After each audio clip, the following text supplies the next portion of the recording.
Talk Ava. Learn English with confidence. Today's conversation is about something that confuses a lot of English learners without them even noticing it properly sometimes. The words hope and expect can look very similar at first, but emotionally they feel completely different in real conversations. I honestly used to think they were almost interchangeable. In my head, both words just meant that you want something to happen in the future. That's what makes this topic interesting because the basic meaning feels close, but the emotional tone changes a lot depending on which word you choose. I think I realized that recently after sending someone a message that sounded strange, even though the grammar was technically fine. What did you say? I wrote, "I expect you have a good day." The person understood me, but afterward, the sentence started sounding slightly cold in my head for some reason. That reaction makes sense because native speakers usually say, "I hope you have a good day." The word hope sounds softer and warmer there. That's what confused me. Both sentences felt positive, but one suddenly sounded emotionally heavier. Exactly. Hope feels warm. Expect feels heavy. That emotional difference changes conversations much more than learners realize. I think learners focus so much on dictionary meaning that we sometimes ignore emotional feeling completely. That happens constantly in English. By the way, welcome to Talk Ava. If you enjoy learning English through real conversations instead of memorizing textbook rules, you can subscribe and continue learning with us every week. I already feel like this topic is more psychological than grammatical. It really is because hope and expect quietly change emotional pressure inside conversations. Listen carefully to these two sentences. I hope he comes, then I expect him to come. The second one immediately sounds stronger to me. It feels more certain somehow. That's the core difference beginning to appear. Hope usually leaves emotional space for uncertainty.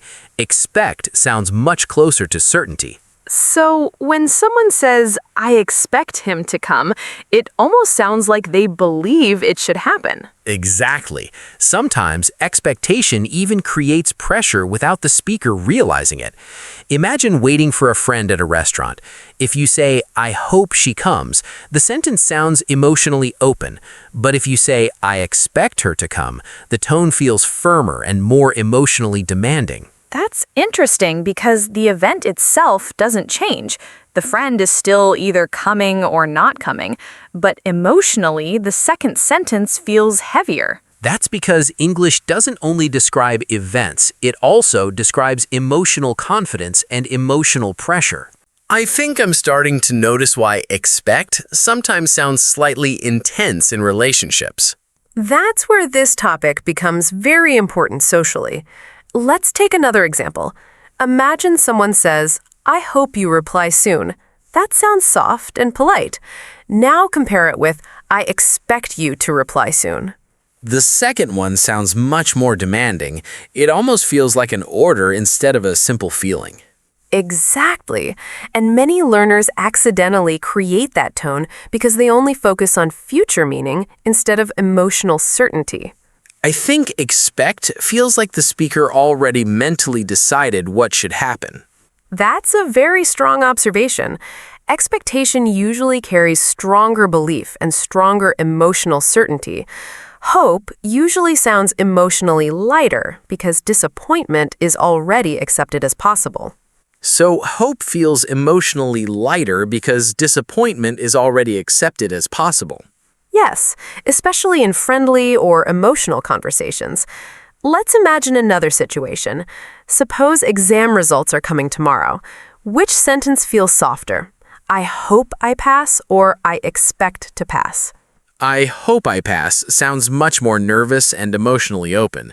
I expect to pass sounds much more confident. And confidence itself changes the emotional atmosphere of the sentence.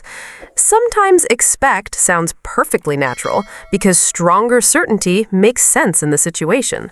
So expect is not bad, it just creates stronger emotional pressure.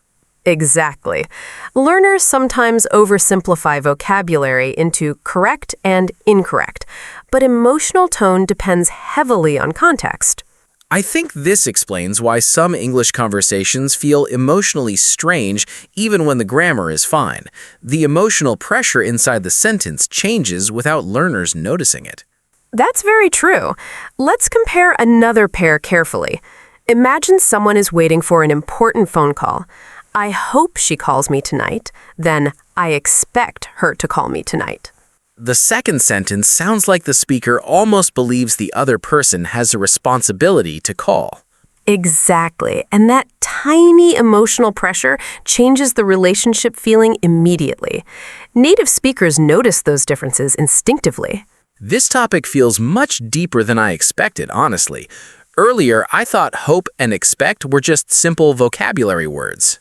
That's because many English words carry emotional direction, not just literal meaning. Hope usually sounds emotionally open. Expect often sounds emotionally certain. I'm realizing something now. Hope feels emotionally lighter because disappointment is already accepted as possible. Expect feels stronger because disappointment would feel more personal if things go wrong. That's a very advanced observation. Expectation creates emotional weight because the speaker mentally moves closer to certainty. I think that's why I expect you to call me sounds heavier than I hope you call me. The second sentence leaves more emotional freedom. Exactly. And native speakers choose between those feelings very carefully in relationships, workplaces, friendships, and emotional situations. This is why emotional tone matters so much in real English conversations. I already feel like I'm going to start hearing hope and expect differently in movies and conversations now because the emotional difference suddenly feels very obvious. What makes hope and expect difficult is that the same situation can sound emotionally different depending on which word you choose. Sometimes the event itself stays identical, but the emotional atmosphere changes completely. That's what surprised me earlier because logically, the situations still feel similar. Someone either comes, calls, replies, or succeeds. But emotionally, the sentences don't feel equal at all. Exactly. Let's look at a very simple situation. Imagine your friend is late to dinner. One person says, "I hope he comes soon." Another person says, "I expect him to come soon." The first sentence sounds patient and uncertain. The second sounds firmer, almost like the speaker feels the friend should already be there. That emotional pressure is the important difference. English doesn't only describe reality, it describes emotional confidence too. That line explains the feeling perfectly because expect sounds emotionally closer to certainty, while hope still leaves space for doubt. Exactly. Now, imagine a birthday situation. Suppose someone says, "I hope my brother calls me today." That sounds emotionally open and slightly uncertain. But if they say, "I expect my brother to call me today," the sentence suddenly sounds heavier emotionally. It almost sounds like disappointment is already waiting in the background if the call doesn't happen. That's a very strong observation because expectation creates emotional risk. The stronger the expectation becomes, the stronger disappointment usually feels afterwards. I never thought vocabulary could quietly change emotional pressure this much. That hidden emotional layer exists in many English conversations. Native speakers often choose hope because it sounds softer socially. Expect becomes stronger because it carries emotional certainty and sometimes responsibility too. Responsibility is interesting because "I expect him to come" sounds like the other person almost owes the action somehow. Exactly. Let's look at another situation. Imagine waiting for exam results. I hope I pass sounds emotionally cautious. I expect to pass sounds much more confident and mentally committed. The second sentence almost sounds dangerous emotionally because failure would probably hurt much more after saying that. That's because expectation moves emotionally closer to certainty. Hope keeps emotional distance safer. So when people say, "I don't want to get my hopes up," they're almost protecting themselves emotionally. Yes. And interestingly, people also say things like, don't expect too much, because expectation creates emotional pressure very quickly. I think this explains why hope often sounds kinder in conversations. It gives people emotional freedom instead of pressure. That's especially true in relationships. This is where learners accidentally sound demanding sometimes without realizing it. That sounds slightly dangerous already. It can be. Imagine someone texts their partner, "I hope you call me tonight." That sounds emotionally open and soft. Now compare it with "I expect you to call me tonight." The second sentence sounds much more controlling. It feels less like a feeling and more like a requirement. Exactly. And many learners accidentally create that tone because they only notice future meaning, not emotional force. I think expect sounds emotionally heavier because the speaker already mentally prepared themselves for the action to happen. That's correct. Now, imagine a workplace situation. Suppose a manager says, "I expect this report tomorrow." In that environment, expectation sounds normal because authority and responsibility already exist naturally. Yes, that sentence feels much more acceptable there because the situation already includes professional expectations. Exactly. But now imagine a friend casually saying, "I expect you to answer my messages immediately." Suddenly, the tone feels emotionally intense. That almost sounds passive-aggressive. That's because expectation affects relationship tone strongly. Context controls whether expectation feels natural, professional, demanding, or emotionally heavy. I think learners often underestimate how much emotional meaning native speakers hear inside these small word choices. Very true. Let's test another example. Imagine parents talking about their child. "We hope our son enjoys university." That sounds emotionally supportive. Now compare it with, "We expect our son to become a doctor." The second sentence immediately sounds more pressuring. It feels like the child carries emotional responsibility now. Exactly. Expectation often creates emotional weight for the other person too, not only for the speaker. That's interesting because hope sounds emotionally shared, while expect sometimes sounds emotionally imposed. That's a very advanced observation. Hope leaves emotional space. Expect closes space much more quickly. I think I finally understand why "I expect you understand me" sounds emotionally stronger than "I hope you understand me." Exactly. The second sentence sounds softer because misunderstanding still feels possible emotionally. The first sentence sounds much closer to certainty and emotional pressure. This topic honestly changes how I hear conversations now. Earlier, I only heard vocabulary meaning. Now I hear emotional force too. That's the deeper level of fluency many learners eventually discover. Native speakers constantly adjust emotional pressure through small vocabulary choices. And I'm noticing that hope often sounds safer socially because it protects both people emotionally. That's very true, especially in emotional or uncertain situations. Hope sounds softer because it accepts uncertainty naturally. Expect sounds stronger because it emotionally moves towards certainty. I think this also explains why disappointment feels stronger after expectation than after hope. Exactly, because expectation psychologically prepares the mind for certainty. Hope keeps emotional flexibility alive longer. So learners are not only choosing between two future words, they're choosing emotional pressure level too. That's exactly the hidden layer most people miss. Once learners start noticing emotional certainty inside English vocabulary, conversations suddenly become much deeper and much more human. I think one of the most dangerous things about expect is that learners sometimes use it when they only want to sound confident or polite, but the sentence accidentally becomes emotionally intense instead. I can already imagine myself doing that because expect sounds stronger and more advanced in my head. It feels more confident than hope. That's exactly why many learners overuse it. But listen carefully to this sentence, "I expect you understand me." That sounds emotionally heavy immediately. It almost feels confrontational somehow. Exactly. Native speakers usually soften that feeling by saying something like, "I hope you understand," especially during emotional conversations or disagreements.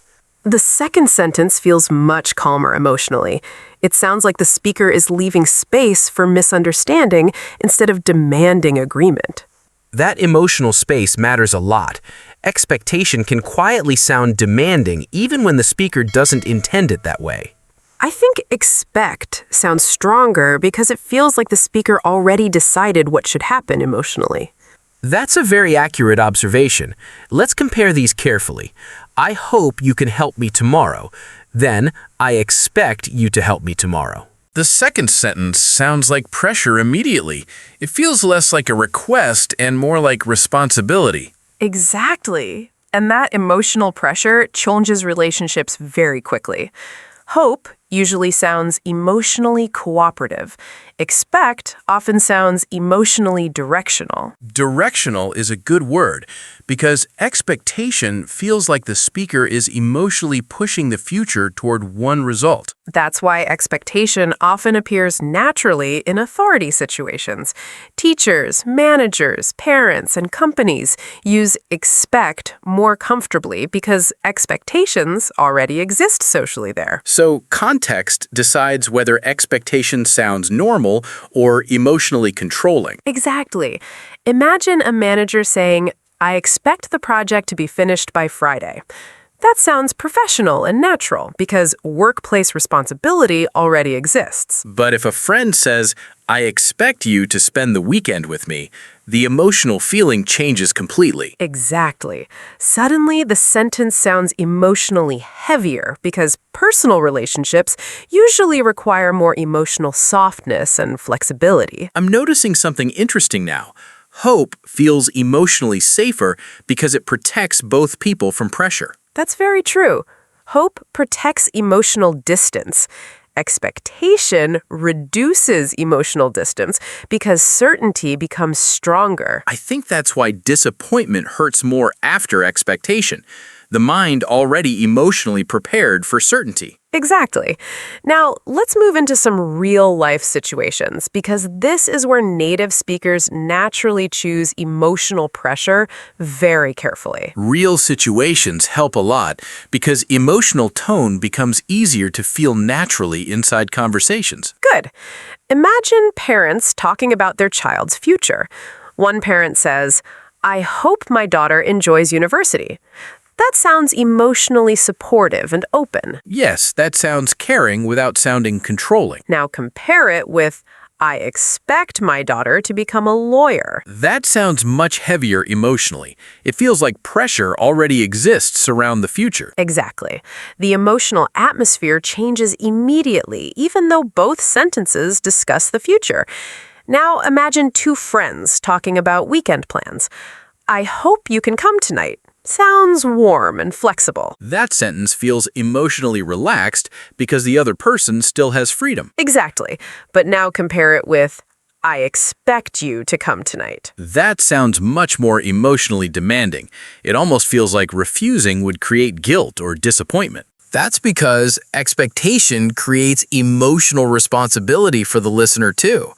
Native speakers choose those emotional levels very carefully, depending on relationship and situation. I think learners often miss that emotional responsibility layer completely because we focus too much on direct translation. That happens constantly. Let's imagine another situation. Suppose someone is waiting for a text reply. I hope she texts me back sounds emotionally uncertain, but emotionally open. Yes, it sounds vulnerable but calm. Now compare it with, I expect her to text me back. That sounds emotionally stronger immediately. It feels like the speaker believes the reply should happen. Exactly. And if the reply never comes, the emotional disappointment will probably feel much stronger too. I'm realizing that hope emotionally accepts uncertainty before the result happens. Expect emotionally moves much closer to certainty already. That's one of the deepest differences between these words. Native speakers constantly balance certainty and emotional pressure while choosing between them. This honestly feels more like relationship psychology than vocabulary learning. In many ways it is. English vocabulary often carries hidden emotional signals that native speakers notice automatically. Let's try another real-life situation. Imagine someone says, I hope this meeting goes well. It sounds emotionally natural because meetings are uncertain situations. Exactly. But if someone says, I expect this meeting to go well, the speaker suddenly sounds more confident and mentally committed to success. The second sentence almost sounds like failure would feel personally frustrating afterward. That's because expectation emotionally invests more heavily in one outcome. Hope keeps emotional flexibility alive longer. I think this explains why hope sounds kinder during emotional conversations. It feels emotionally softer and less controlling. That's especially true in friendships and relationships. Native speakers often soften emotional pressure intentionally by choosing hope instead of expect. So learners are not only learning future vocabulary here, they're learning how emotional certainty changes conversations. Exactly. And once learners start hearing emotional pressure inside English words, conversations become much more meaningful and much easier to understand naturally. I think the biggest realization from this conversation is that hope and expect are not really about future events only. They're about emotional distance from certainty. That explains why the emotional feeling changes so strongly even when the situation itself stays the same. Earlier, I thought the difference was mostly vocabulary level. Now it feels much deeper psychologically. That's because these words quietly change emotional pressure inside conversations. Expect closes space. Hope leaves space. That line makes the whole topic feel much clearer because hope still sounds emotionally open to uncertainty, while expect feels emotionally closer to certainty already. Exactly. And that emotional closeness changes relationships, disappointment, pressure, and tone without people consciously noticing it sometimes. I think native speakers probably feel those emotional shifts automatically because they grew up hearing these words inside real emotional situations. That's true. Learners often study vocabulary through direct meanings, but native speakers absorb emotional tone naturally through experience and relationships. I'm noticing now that hope sounds emotionally lighter because the speaker emotionally accepts uncertainty before the result even happens. That's a very important insight. Hope emotionally protects openness. Expectation emotionally commits more strongly to one future result. And once expectation becomes stronger, disappointment probably becomes stronger too. Exactly. Expectation feels closer to certainty. Hope feels closer to trust. Trust is interesting because hope feels emotionally softer and less controlling. It sounds like the speaker is emotionally allowing freedom instead of emotionally demanding an outcome. That's why hope often sounds kinder in emotional conversations. Let's compare two examples carefully again. I hope you understand me, then I expect you to understand me. The second sentence still feels emotionally intense to me, even after all this discussion. It sounds like misunderstanding would almost feel unacceptable. Exactly. The first sentence emotionally accepts uncertainty. The second emotionally pushes towards certainty. I think this topic changed how I hear emotional pressure in English now. Earlier, those differences felt invisible. That hidden emotional layer exists in many English words, but hope and expect make it very easy to feel once learners start noticing emotional certainty. I also think learners accidentally sound more demanding than they intend sometimes, because expect sounds more advanced or confident in our heads. That happens very often. Learners sometimes choose stronger vocabulary thinking it sounds more fluent, but native speakers hear emotional force instead of vocabulary difficulty. So, fluency is not choosing stronger words, it's choosing emotionally appropriate words. That's a very advanced way to think about communication. Native speakers constantly adjust emotional pressure, depending on relationships, situations, and emotional closeness. I honestly didn't expect this topic to feel so connected to relationships and psychology. Language and emotion are deeply connected because people don't only react to literal meaning, they react to emotional tone, certainty, pressure, warmth, and openness too. I think this conversation also explains why some people sound emotionally softer in English even when discussing difficult situations. They often use hope instead of expect. That's true, because hope softens emotional pressure naturally. It leaves emotional breathing room for both people in the conversation. I want to test myself now because I'm curious whether my instinct about these words changed during this conversation. Good idea. Imagine your friend has an important interview tomorrow. What would you say naturally? I'd probably say, I hope everything goes well tomorrow. Earlier, I might have said, I expect you'll do well, because I thought it sounded more supportive and confident. The first version sounds emotionally warmer because it emotionally supports the person without adding pressure. Yes, now the second sentence feels slightly heavier emotionally. It sounds more emotionally certain instead of emotionally supportive.